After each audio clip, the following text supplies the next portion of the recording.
Good morning. I'm Indumati, working as assistant professor in the Department of Biomedical Engineering, School of Bioengineering, Bharat Institute of Science and Technology, Bharat Institute of Higher Education and Research. So today we are going to discuss about the WTO and GATT, World Trade Organization and GATT. So first of all, we should know about what is meant by World Trade Organization, that is called as WTO. The World Trade Organization is the only global international organization that deals with the rules of trade between the two nations. Okay, so this will deals about the any trade relations between the two nations. So the main goal of this World Trade Organization is to ensure that the trade or flow smoothly or predictably and freely as possible. So this is the main aim of the WTO, that is it will ensure that whether the trade flows between the two nations are going very smoothly, predictably and freely as possible. Actually, this WTO, that is World Trade Organization, officially commenced on 1st Jan 1995 and under the Marrakesh Agreement, and this is signed by the 123 nations in 1994. And this WTO had replaced the GATT, that is General Agreement on Tariffs and Trade. So the deal with agriculture, textiles and clothing, banking, telecommunication, government purchases, industrial standards, and then products, product safety, food sanitation regulations, intellectual property, and then much more. So why we have to go for WTO, that is World Trade Organization, means to arrange the implementation, administration and operation of the trade agreements and settlement of any disputes. If it is occur any disputes between the two nations, so it will settle down the disputes, and the trade relations in issue deal with the under the agreements, and it will provide the framework for implementing of the results that will arise of the any deliberations that will be taken at the place at the ministerial conference level. So this will be implement for their implement, and to manage effectively and efficiently the trade policy review mechanism, that is called as the TRIM, trade policy review mechanism, and it to create more together relationship with all nations in respect of the global economic and the objectives of World Trade Organization. So the main objectives, these are all the some important objectives of the World Trade Organization. That is, it is used to set and enforce rules for international trade. And it also used to provide a forum for negotiating and monitoring further trade liberalization. So some trade liberalization will be there, means if it is any further negotiation and already existing liberalization will be monitored under this WTO. And to resolve any trade disputes between the two nations under this World Trade Organization, and to increase the transparency of decision making process, and it is WTO is used to objective is to cooperate with other major international economic institution that is involved in global economic management, and to help developing countries benefited fully from the global trading system, and then to improve the standard of living of people in the member countries. So who are all under the WTO, so that it will improvise the standard of their living, and it will ensure the full employment and broad increase in the effective demand, and it will use to enlarge the production and trading of goods, and it increase the trade of services, and it ensure about optimum utilization of world resources, and it will protect the environmental, and it accept the concept of sustainable development. And next one is the principles of World Trade Organization. So in this broad perspective, the WTO was to strive at creating a liberal and online trading environment by which enterprises could take under of conditions of fair and undistorted competitions. So according to this, first thing is most favored nation treatment. So the principle of most favored nation treatment laid the Tariffs and regulations must be applied to imports or exports without the discrimination among the members. In other words, no member country was to be accorded treatment of the favored nation. That is, in the WTO will not consider for the favored nation. So next one is the national treatment. So it prevents the discrimination between the imported products and equivalent domestically produced goods, especially in living internal taxes and domestic regulations. And next one is free trade gradually through negotiation. So this WTO lowering trade barriers is one of the most obvious means of encouraging the trade. So it will remove the, or it will lowering the trade barriers. So the barriers are concern includes customs duties and measures such as import bans or quotas that restricted quantities selectively. And next one is predictability through binding and transparency. Sometimes promising not to raise a trade barrier can as important as lowering one, because the promises gives business a clear view of their future opportunities. So with the stability and predictability, investments is engaged, jobs are created, and consumers can fully enjoy the benefits of competitions, choice, and lower prices. So the multilateral trading system is an attempt by governments to make the business environment stable and then predictable. And this WTO will promoting the fair competition. So what is that fair competition means? So it otherwise this WTO otherwise sometimes described as the free trade institution, but that is not entirely accurate. So this system allows the tariffs and limited circumstances other forms of production. So more accurately we can say that it is a system of rules that is dedicated to open, fair, and it is undistorted competition. And this WTO will encourage the development and economic reform. So the country should accelerate implementing marketing access commitments on goods that is exported by the least developed countries, and it seeks increased technical assistance for them. Most recently, developed countries have started to allow duty-free, quota-free imports for almost all products from the least developed countries. And these are all the some functions of the WTO. So the WTO performs, it shall facilitate the implementation, administration, and operation of the WTO trade agreements, such as multilateral trade agreements, plurilateral trade agreements, and oversee the implementation of the significant tariff cuts and reduction of non-tariff measures agreed to in the trade negotiations, and act as a watchdog. So what the the nations which is under WTO. So it will perform the watchdog of international trade by regularly examining the trade regimes of the individual members. And it will ensure that members will notify in detail about the various trade measures and statistical which are to be maintained by the WTO in a large data space. And it will provide the several conciliatory mechanisms for arriving at an amicable solutions to trade conflict among members. Okay, so if there is any conflicts will occur means this WTO will provide the amicable solutions. And also it will provide the solution, and it also resolve the trade disputes and that cannot be solved by them. So it will provide the, or it resolve trade disputes that cannot be solved through the bilateral talks by adjudication in the WTO despite settlement court. And this will act as a management consultant.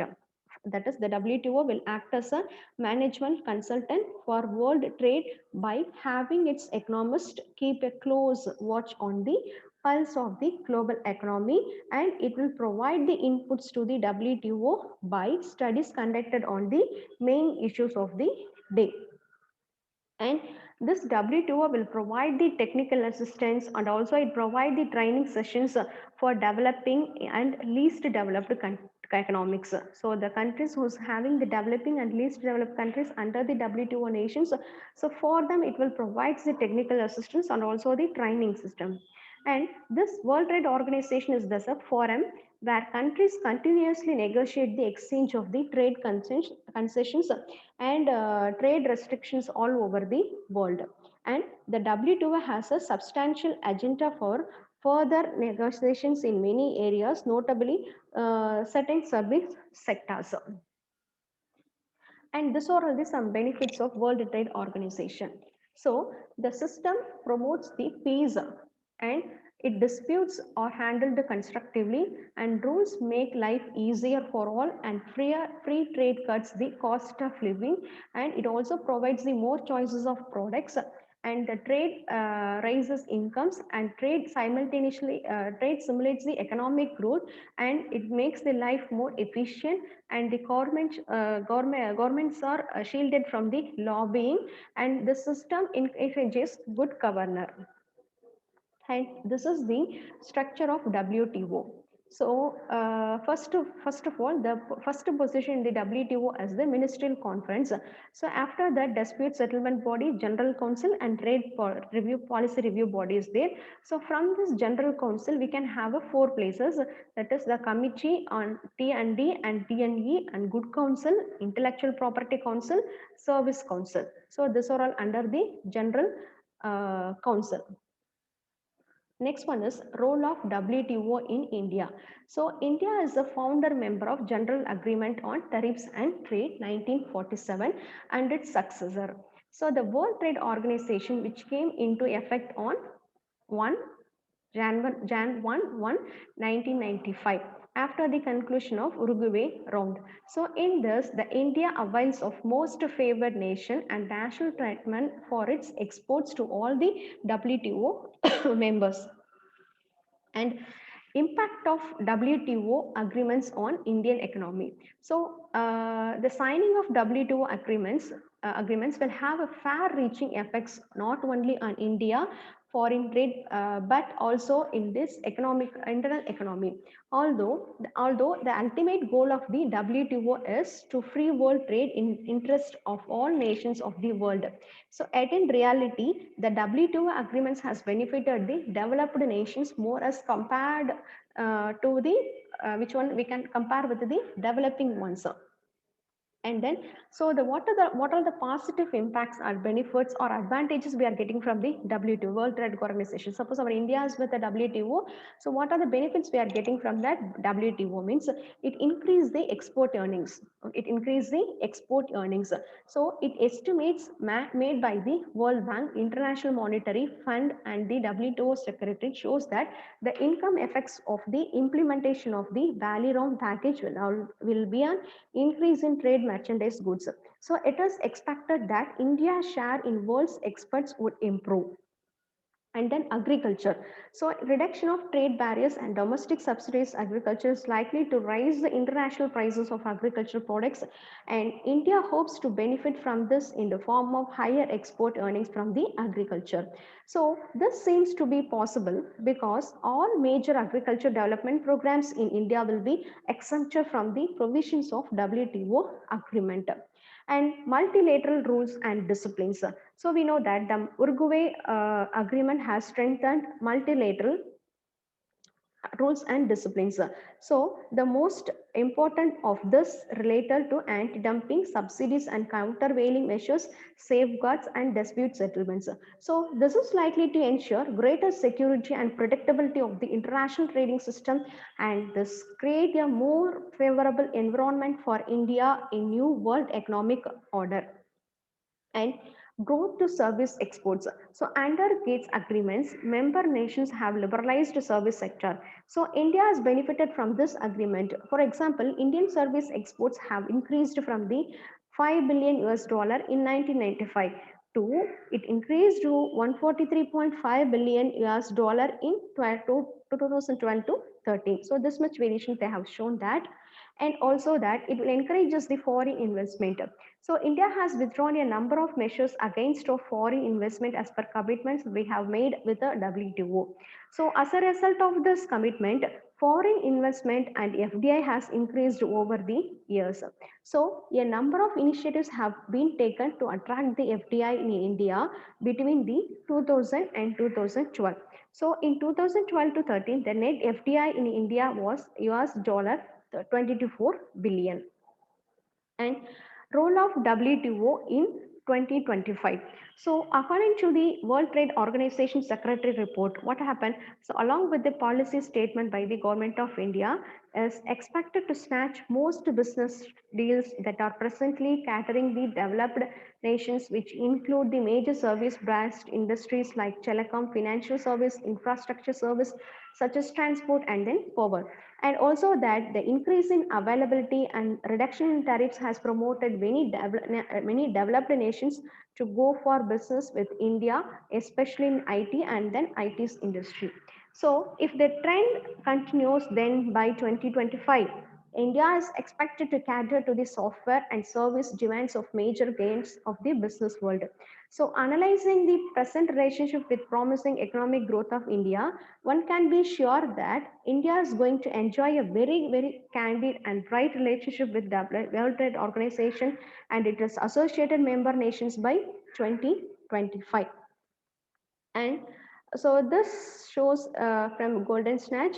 So it shows the in 2025 how the Indians other countries place, and it is on the 2050 year of 2050. So in this, India is a founding member of WTO. So India was in favor of multilateral trade approach. So it enjoys most favored nation status and allows the same status to all trading purposes. So India has joined. So India has joined the WTO in order to integrate the domestic economic with the world economy. So our country had between depending on export and import for coping with the domestic needs of the technology, machinery, and then consumer goods. So in the absence of WTO membership, we had to negotiate separately.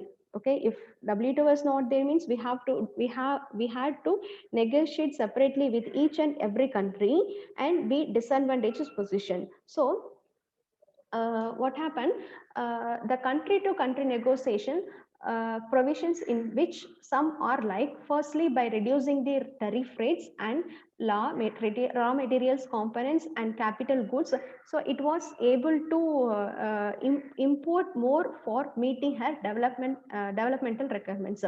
Secondly, India is a founder member of WTO, World Trade Organization, with a wide membership of organization. So India get market access in several countries without any bilateral trade arguments. So thirdly, we can say that advanced technology. So advanced technology would be obtained at a lower cost itself. So next we can say because of wide agreement for resolving trade disputes under, India would be in a better position to get a quick redressal of the trade positions. So next one is Indian perspectives of WTO provisions. So India perceives the trade under WTO regime would benefited in several ways. So it expected the India share in world exports from improves the 0.5% to the 1%. So next one is GATT, that is called as a General Agreement on Tariffs and then Trade. So that is called as the GATT, General Agreement on Tariffs and Trade. So it is a legal agreement. What is it? It is a legal agreement between the many countries. So whose overall purposes was to promote the international trade by reducing or eliminating the trade barriers such as tariffs or quotas. And this are already some objectives of the GATE. That is, according to the preamble of GATE, the main objective was the reduction of barriers to the international trade. Reduction of barriers to the international trading system. And also that to ensure or to expand the international trade by liberating trade and build an international trading system. And also that to ensure orderly and equitable expansion of world trade and contribute to the property of USA and reduce foreign export subsidies, tariff and non-tariff barrier and internal supports, and the cut cost by 50 to 100 percentage on important electronic items to strengthen and clarify rules of agricultural trade, and to strengthen and clarify rules and for agricultural trade, better utilization of resource of the world. So these are all some objectives of the what it is GATE. And next one is the functions of the gate. So in fulfillment of its gate objectives, GATT adopted certain measures. So this may discussed here. That is, first one is most favored nations. So according to this most favored nation class is one of the significant provisions adopted by the GATT. So under the concept of most favored nation, all contracting parties of the agreement would be treated as the most favored ones. So the principal objective is that the benefits extended to one should also be extended to all contracting parties. So there should be no discriminating among nations. Trading should be carried on the principle of non-discriminating and then reciprocity. So this clash discouraged the member countries from granting any new trade concession unless those who were mutually agreed upon. However, many escape clauses were found. So under specific circumstances, less developed countries were allowed to exercise the right to discriminate.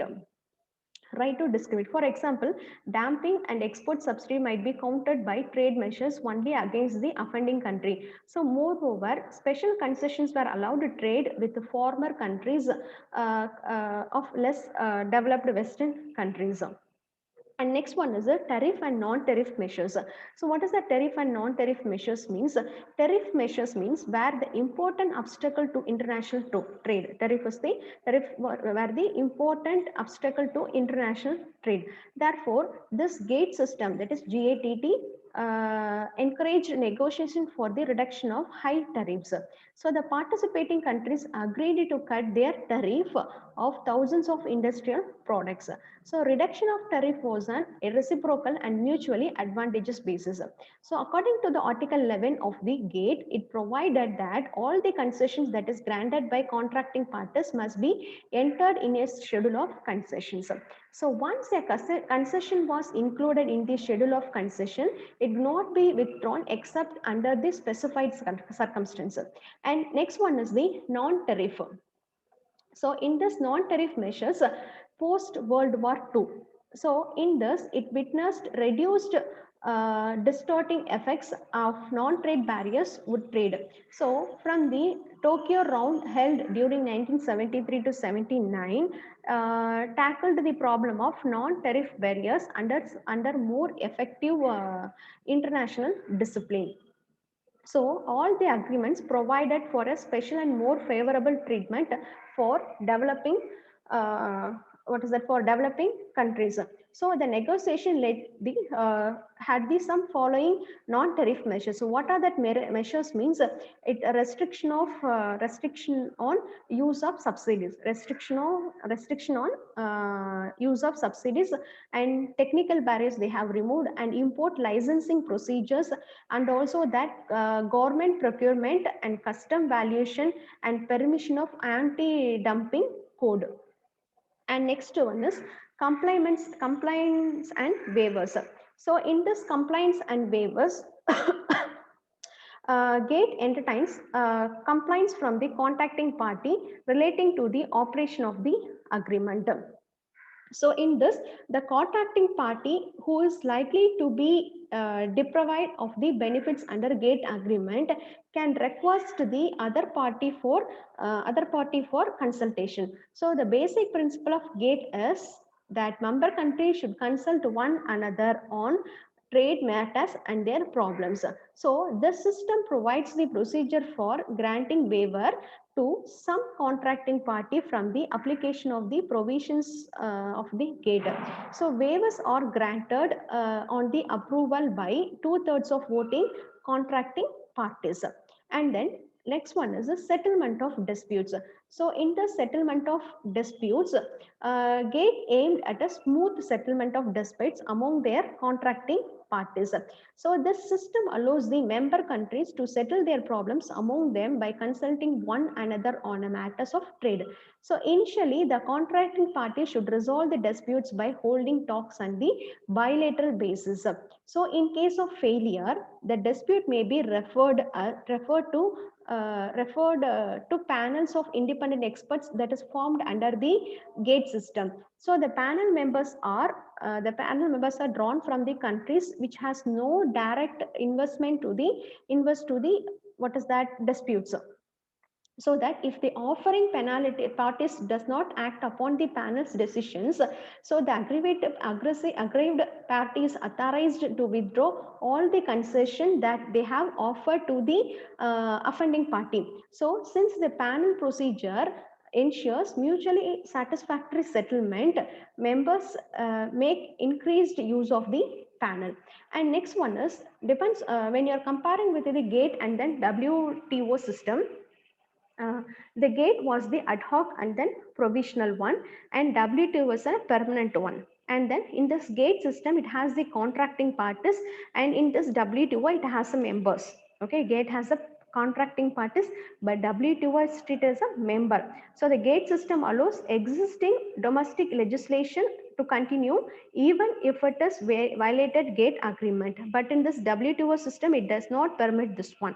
Okay, and also that the gate was less powerful and dispute settlement mechanism was less efficient. But in this WTO system, it is more powerful and dispute settlement mechanism was more efficient when you are comparing to the gate system. So next one is the commercialization of intellectual property rights by licensing. So what does that commercialization of intellectual property rights by licensing means? So in this intellectual property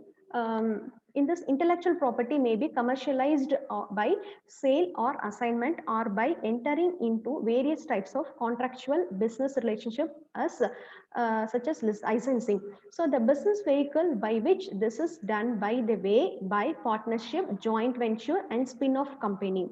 So IPRs play a crucial role as the legal vehicle through which either the transfer of knowledge or the contractual relationship is effected.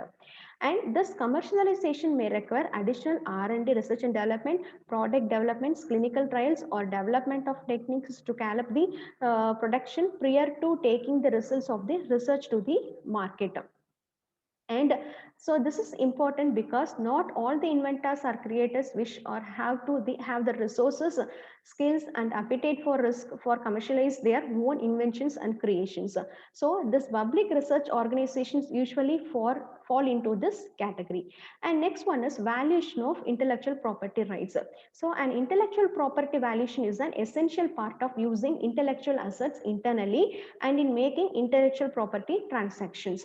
So it is relevant whenever an organization is licensing technology in order to commence a new research project or licensing out or assigning the technology to as part of its strategy for commercialization. And then the patent production can only contribute to a successful transaction if the intellectual property is valued with an eye to the market at a realistic price. So both public and then private investors in R&D stand to gain from the more systematic values of the intangible capital. So next one is concept of IP valuation. So first one is the replacement cost. So the value of the intellectual property the owner frequently determines the price in negotiated transaction as indicated by the owner's view of its replacement cost. Next one is the market value. So the basis of the market value is the assumption that if comparable property has fetched a certain price, then the subject property will realize the price something near to it. And third one is the fair value concept. What is that fair value concept? So this is in essence that desire to be equitable to both parties. It recognizes that the transaction is not in the open market and the vendor and purchaser have been brought together in a legally binding manner. And next one is the, so what are the methods for valuation of intellectual property? So first method of valuation is a market based. So in this method, it uses other recent similar market transaction as a reference. Okay, it uses the other market transaction as a reference to obtain the comparable market value of the intellectual property. So the basis of the market value is the assumption that if comparable property has fetched a certain price, then the subject property will realize the price something near to it. And then next one is the cost based. So in this cost based valuation, it attempts to determine the value of the intellectual property by means of determining the actual historical cost of generating the intellectual property or its replacement cost. So in the later case, valuation is determined by what it would be cost to substitute or design around the intellectual property production. So next one is the income based. So in this method, the value of intellectual property, particularly a patent, depends on the predicted future cash flow to be derived through the exploitation of the patent. So this is therefore entails the determination of what is that, the determination of the cost or value that is contributed by the intellectual property, and it is often assessed by determining the volume of the product that is sold and the margin on the product to obtain the total profit made. So these are all the methods of valuation of the intellectual property rights. So what is that methods of valuation? That is cost based and then income based. So this three methods for we are following for the intellectual property valuation. Thank you.